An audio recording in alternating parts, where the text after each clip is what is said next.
They say the calmest waters run the deepest, and for one Navy SEAL, that couldn't have been more true. Imagine this.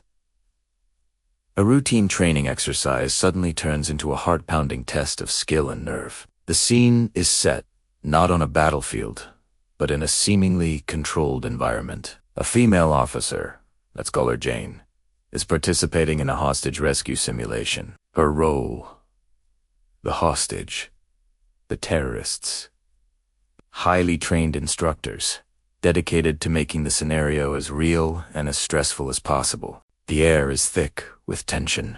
Jane stands perfectly still, her training kicking in. She knows any sudden movement could escalate the situation, even in a drill. Two instructors, playing their parts with chilling accuracy, close in. One presses the cold, blunt edge of a training knife against her uniform. The fabric gives way with a soft, tearing sound. They're testing her, pushing her to her limits, saying give Sela break protocol if she flinch. The blade slices through her sleeve, a symbolic gesture of dominance, designed to intimidate and unnerve. Jane's heart is pounding, a drumbeat against her ribs, but on the outside, she's a statue of composure.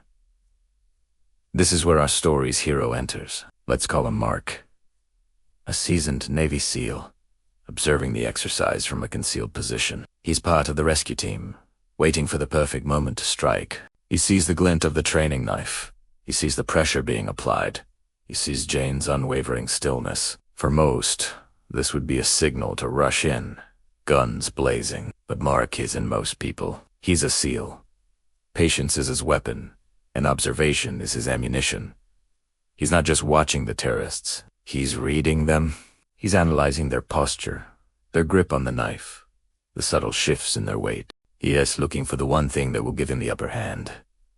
A moment of distraction, a fractional lapse in their concentration.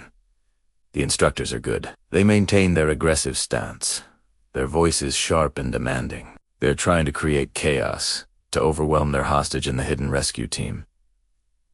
They think they have all the control.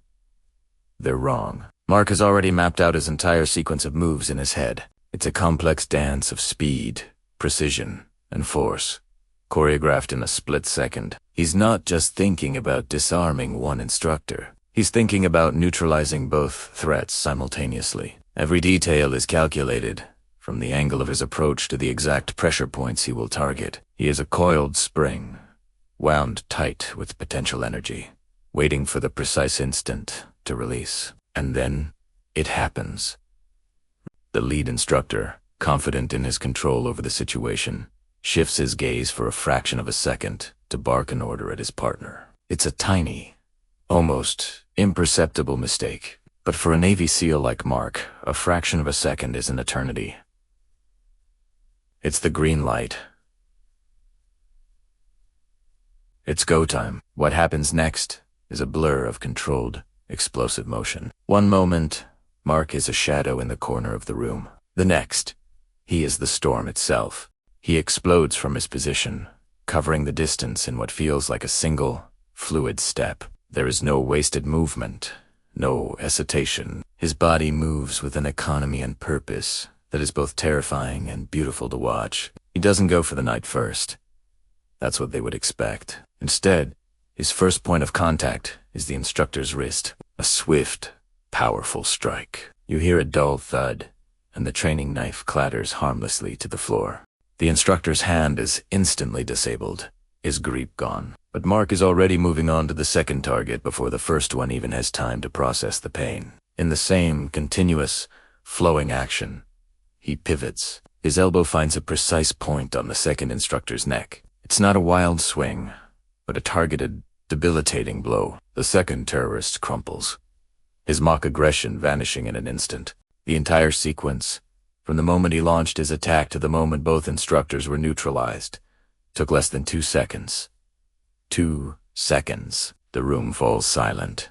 The only sound, the heavy breathing of the participants. Jane, the hostage, hasn't even had time to react. She stood her ground, trusting her team, and her trust was rewarded with a display of unparalleled skill. The training knife lies on the floor, a testament to the failed intimidation attempt.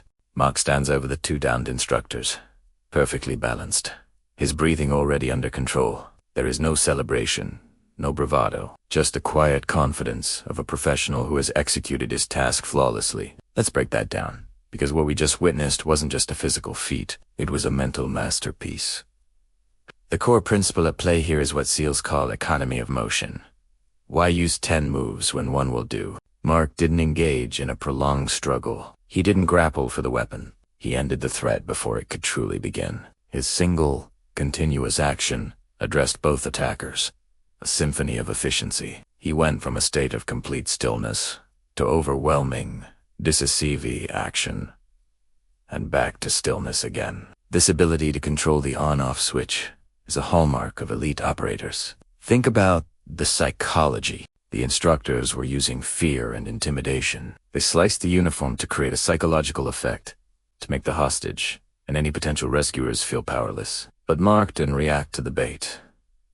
He reacted to the opportunity. He waited for his moment, the one where their focus wavered, and exploited it with absolute commitment. This is the essence of tactical thinking. Don't play their game. Make them play yours. He turned their aggression and overconfidence against them. The more they postured, the more they opened themselves up to his attack. The other key element is the targeting. He didn't just hit them randomly. The strike to the wrist was designed to do one thing: make the hand let go of the knife. It's a biomechanical certainty. The strike to the neck was aimed at a nerve cluster to cause temporary disorientation and collapse. Every move had a specific purpose, backed by an intimate knowledge of human anatomy and physiology.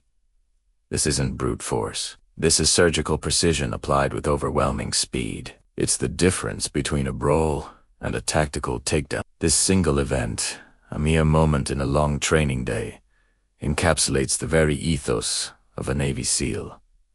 Unwavering calm under pressure, meticulous observation and planning, explosive, decisive action, and absolute efficiency. They don't just train to fight.